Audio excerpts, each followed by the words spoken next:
Good morning, students. So, in our previous class, direct retainers, we have seen the definition, classification, parts of a clasp assembly, and principal designs for direct retainers, or principles of in designing direct retainers. Next, we will see the location of components. We have seen the different components of direct retainers, such as retentive arm, retentive terminus, reciprocal arm, rest, body, shoulder, and minor connector. So here we see the reciprocal element of the clasp assembly should be located at the junction of gingival and middle third of the crown of an abutment teeth. See, buccal side we are given retentive arm, oppo- opposite side lingual side this is the reciprocal arm. The reciprocal arm is placed at the junction of middle third of the tooth, middle third of the tooth and the gingival third of the tooth. Okay, if we divide the tooth into three parts, this is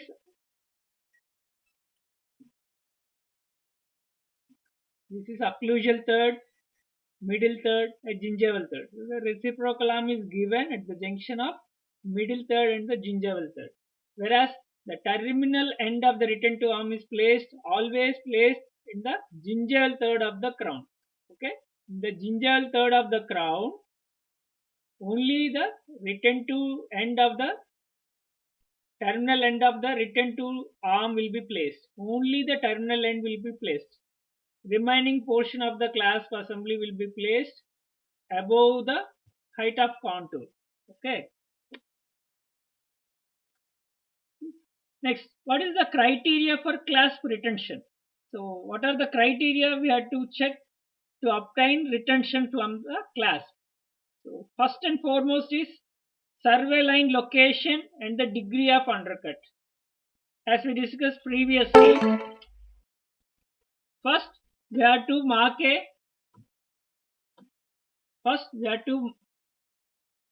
a line on the abutment teeth or the remaining tooth surfaces which determines the height of contour or the greater circumference of the tooth. First it has to be determined. Then below that we have an undercut. In that undercut we have to see the degree of undercut or the depth of the undercut has to be determined.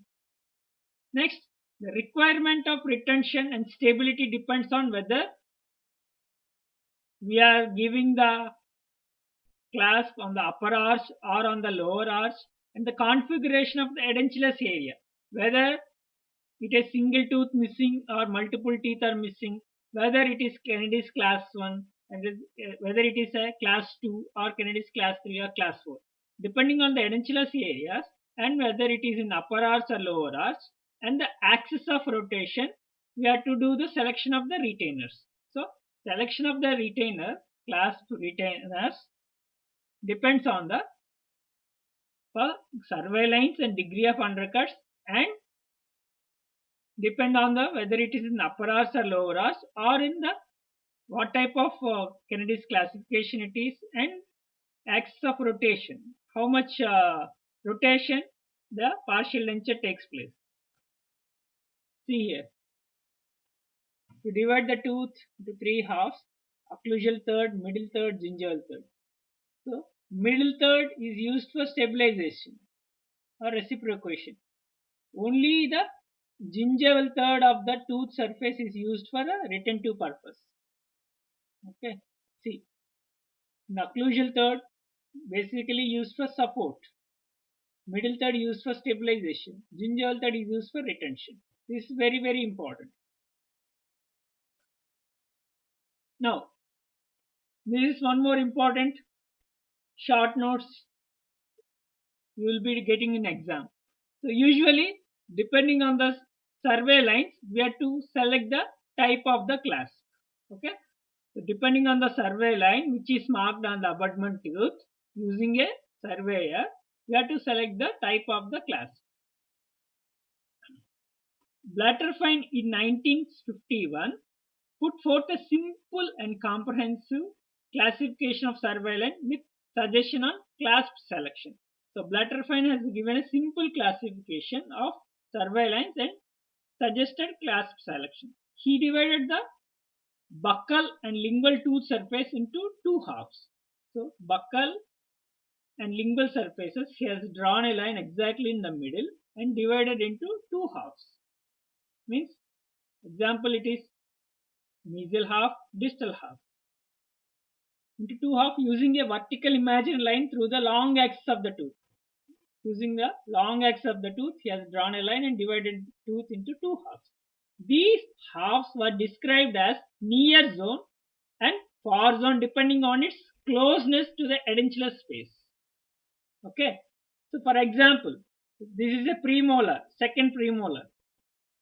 First molar is missing. Okay.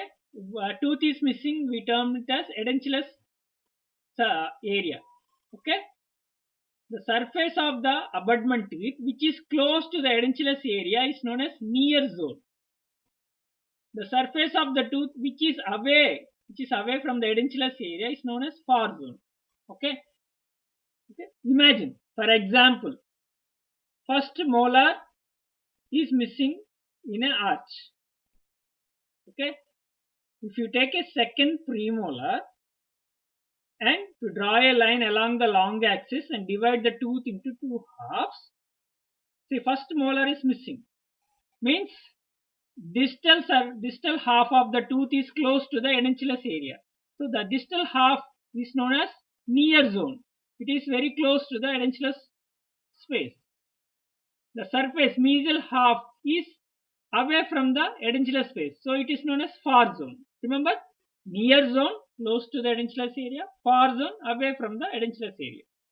And he described four kinds of surveillance. Blatterfein has given four kinds of surveillance. So remember, it is medium surveillance, diagonal, high surveillance, and low surveillance. Medium surveillance, it extends from occlusogingival midpoint in the near zone. See, this is the near zone to the junction between the occlusal 2/3 and cervical 1/3 in the far zone. Okay. Okay. Near zone, it is running from occlusogingival midpoint. Midpoint from occlusal to gingival. This is the midpoint in the near zone. That surveillance runs to the occlusal 2/3 and cervical 1/3 in the far zone. So it is somewhat oblique. Clasps suggested for use where such a surveillance exists include occlusally approaching and gingivally approaching clasp. So if you have this kind of surveillance on an abutment teeth, we can use either circumferential clasp or bar clasp. Either of it can be used. Okay. See, surveillance, when you are coming to surveillance, you have to tell from near zone it is starting from here, far zone it is ending here. So as it is in this shape, so this is the undercut area where you place the clasp. This is important. So depending on this undercut, available undercut, you have to select the type of the clasp. So in this type of surveillance, we have to select, either we can select occlusally approaching clasp or C clasp or gingivally approaching clasp or bar clasp. See. Diagonal surveillance. See this surveillance. This runs diagonally across the tooth surface from high position in the near zone. So in the near zone, so this is the edentulous space. In the near zone, it is very high to a low position in the far zone. From high to the low. See, it is almost, it is running from up position, top position in the near zone to the low position in the far zone.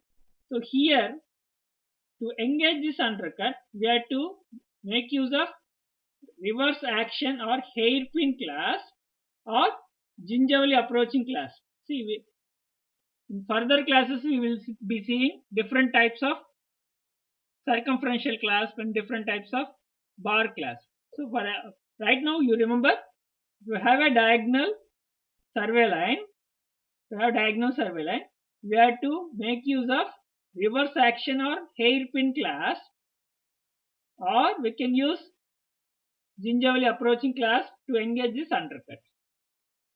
High survey line. See, it is running almost in the occlusal third of the tooth. This type of survey line is parallel to the occlusal surface. This is the occlusal surface of the tooth. This survey line is parallel to the occlusal surface and lies close to the occlusal surface. A rod occlusal approaching clasp may be used. So we have to use occlusally approaching or circumferential clasp. It accompanied by a low survey line on the opposite side of the tooth. If opposite side, lingual side, if we have a low survey line, a ring clasp or back action or reverse back action have been recommended. So we have this type of high survey line buccally, low survey line lingually. We have to use ring clasp or back action clasp. Okay. Low surveillance. See, this is low surveillance very close to the gingival tissue. So this time here only this much amount of space is there, undercut is there to engage the clasp. So this is very difficult situation. Low surveillance is parallel to the occlusal surface but has just above the line of or above the level of gingival margin. In this type of surveillance, the extended clasp form is recommended. See, you are engaging this second premolar example, but you have started your clasp form from your first premolar. This is extended clasp form. It is recommended to engage this. Undercut may be developed by recontouring, or we have to reshape the tooth surface or give a crown to create a better undercut region. Okay.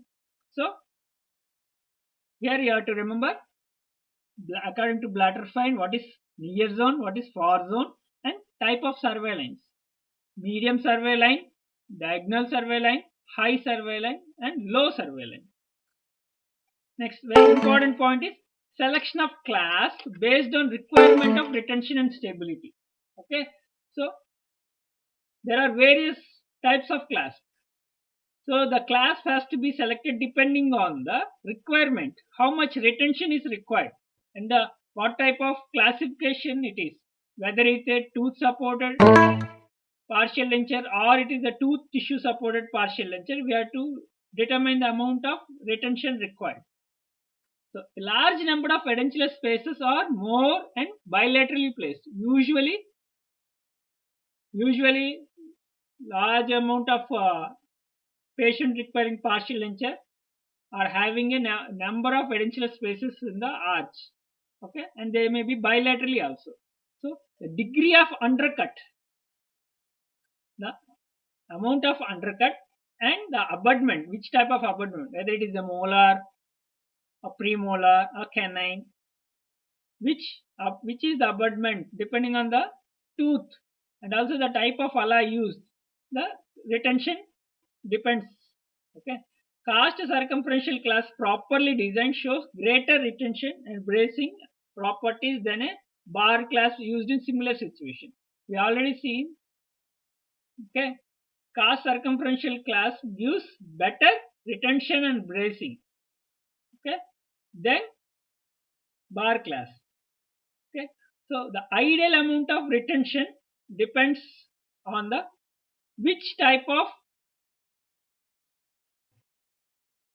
edentulous space is existing, whether it is a tooth supported or tooth tissue supported partial denture, which type of it depends. So depending on the type of edentulous space, the amount of retention is determined. Support. Usually support is given by selection based on the nature of support, whether it is tooth or tissue, or tooth and tissue bond and length of the edentulous span. So class 3 example, class 3 Kennedy's classification, where edentulous space is bounded by natural teeth anteriorly and posteriorly. So anteriorly you have teeth, posteriorly you have teeth. You take support of teeth on either side.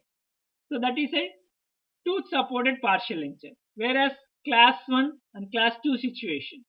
Class 1 situation where posterior teeth are missing, one teeth are present only anteriorly. So here you take support of abutment teeth anteriorly, posteriorly you take support of tissues. So it is tooth and tissue supported partial denture. So in case of long span class 1 situation, preservation of abutment teeth is important, where a RP and RPA clasp is used to prevent torque on the abutment. What are these clasps we see later on. Aesthetics. So in case of aesthetics, anteriorly in the premolar or canine region, so cast circumferential clasp or C clasp is not ideal because it won't give aesthetics or it won't look good. So gingerly approaching clasp are generally preferred for aesthetic reasons, but maybe more anesthetic than occlusal approaching clasp if the patient has high lip line. Patient has high lip line where gingiva or gummy smile patient, even gingival approaching clasp can be anesthetic and exposes the excessive gingiva. Presence of excessive tissue undercut. If there is a tissue undercut in the tissues, in the gingival tissue, if there is an undercut, gingival approaching clasp is contraindicated. Okay, these are the differences we can see later on. This is very, very important. Next, factors affecting retention of a clasp. What are the factors affecting the retention of a clasp? See, we are seeing the selection of the clasp depends on the survey lines and also degree of undercut. So, and also what are the factors affecting the retention of the clasp? Size of angle of cervical convergence. Size of angle of cervical convergence. So if you see this, the cast is placed in a surveyor and surveying tool is placed parallel to this tooth surface. Okay, and the surveying blade will touch the tooth in the greater circumference or at the height of contour. Okay, below the height of contour, the triangle will be formed. A triangle will be formed. So this is the apex of the triangle. Apex of the triangle is present at the junction of height of contour, contact of the height of contour to the cervical blade. Surveyor blade height and the tooth at this height of contour will be in contact. At that point, we see apex of the triangle. Base of the triangle is seen at the gingival area of the cast. So, triangle will be formed like this. So, this is known as angle of cervical convergence. Okay. So, when the cervical blade contacts a tooth on the cast at its greater convexity, a triangle is formed, the apex of which is at the point of contact of surveyor blade with the tooth. And the base is the area of the cast representing gingival tissue. The apical angle formed below the contact of the blade to the height of contour is called angle of cervical convergence. So always a tooth to be a retained tooth or to be used for a retention purpose, abutment tooth to be used for retention purpose, it must have an angle of convergence cervical to the height of contour. So below the height of contour, there must be angle of cervical convergence for abutment tooth to use for a retention. Okay, this point you have to remember. Next, guide planes. So when giving the cast partial denture, we create a flat surface in the proximal of the abutment teeth. The proximal surface of abutment teeth, we create a flat surface that is known as guide planes. Okay, guide planes determine the path of placement and removal. So for the placing of RPD or removal partial denture into the patient mouth and to remove, these guide planes will help in proper placement and removal. Without these guide planes, even the retentive arms or the clasp arms will be a big failure. So always when we are planning a clasp arms, we have to see that guiding planes has to be positioned correctly. Guiding planes determine the path of placement and removal of partial denture. Therefore, without the use of guide planes, clasp retention will either be detrimental or practically non-existent. Okay. Without guide planes, class will not function at all. The guide planes move down the proximal surface which is prepared on the distal surface of the tooth. When the denture is fully seated, the plane contacts the lower parts of the surface. Okay. Next, the degree of undercut. So we are seeing undercut is present below the height of contour, or undercut is present at the angle of cervical convergence. Okay. See, this is the starting of angle of cervical convergence. As you go deeper,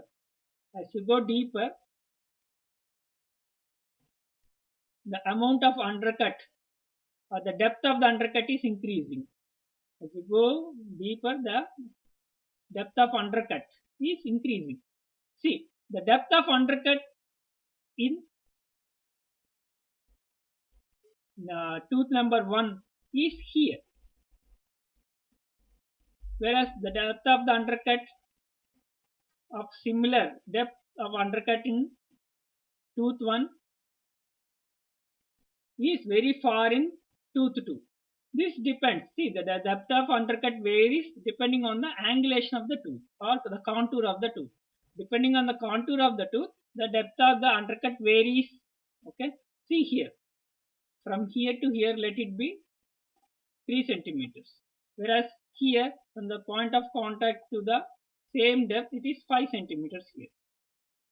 See, the depth of the undercut varies depending on the angulation of the tooth. So relative uniformity of retention will depend on the location of retentive part of the class form, which is not in relation to the height of contour.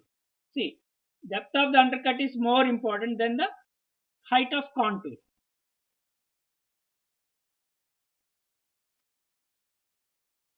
Retentive class form must be located so that they lie in the same approximate degree of undercut on each abutment tooth. So whatever abutment may be, so we have to place in same degree of undercut. See, from this point to here, if it is 2 centimeters, so in some other abutment, which maybe it may be in different angle or different contour, we have to place in same depth of undercut of 2 centimeters. So the amount of depth of the undercut is important on each abutment despite the variation in distance below the height of contour. So distance below the height of contour is not the criteria. The depth of the undercut is important. The measurement of degree of undercut is done by using a undercut gauges. By using undercut gauges, we measure the depth of the undercut. Then we place the class form. The retentive force is dictated by the tooth shape and by class design. So class 1 and 2 are in undercuts of 0.25 and 1 mm offers more retention than 2. 1 offers more retention than 2. Okay. Now, see, always the retention is provided by the resistance of the class material against deformation. Resistance to deformation provides retention. So this resistance to deformation is commonly termed as flexibility. Resistance to deformation is known as flexibility. So the flexibility of the class provides retention. Flexibility of the class provides retention. So on what factors this flexibility depends? Let it be seen. The flexibility of class forms. Length of the class form. The longer the class form, the more flexible it is. All other factors being equal. So if you take a stick, longer the stick it is, easily can bend. Shorter the stick it is, we cannot bend or we cannot break the stick easily. Same way, longer the class form, more flexible. Shorter the class form, it will be rigid. So here we need, for any class, it should be flexible to provide retention. The length of the class form is measured from the point at which the uniform taper begins. See, this is 15 millimeters, right? So it is measured from the point where the uniform taper, from where it is uniform taper or origin of taper starts till the tip. This is the length of the clasp arm. So the longer the clasp arm, more flexible. For example, the cobalt chromium clasp arm engaging the same degree of undercut. So degree of undercut is same. Will have different flexibility and resistance to distortion on the molar and the premolar because of difference in the length. See, the depth of the undercut in molar and premolar are same, but the degree of retention varies because of the length of the clasp arm. See here in molar, because wider the tooth, we have clasp arm of 15 mm. Narrower the tooth of premolar, we have the clasp arm of 8 mm. So where you can find more flexibility? The molar. So molar, more the flexibility we have, so more retention.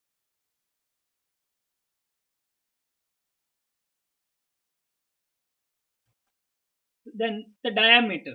You can see larger the diameter, any stick or any wire or any rod.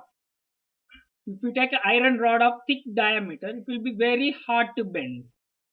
If you take a wire of smaller diameter or narrow diameter, it's very easy to bend. So the diameter of the clasp arm is inversely proportional to flexibility. So larger the diameter, it has less flexibility. Smaller the diameter, it is more flexible. So average diameter to be considered is at the point midway between its original and terminal end.